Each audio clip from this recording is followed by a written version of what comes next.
bình chênh mùi tình luôn bìa radical chiêng đó lùm hạt lấy xàm chiêng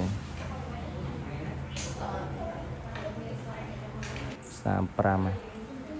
bạn chả lùm hạt đây mòm ai thôi bàn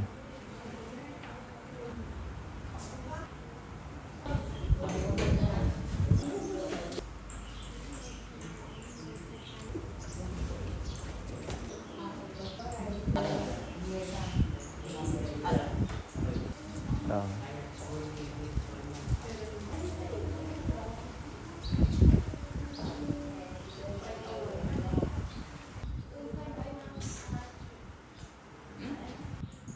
thêm coi à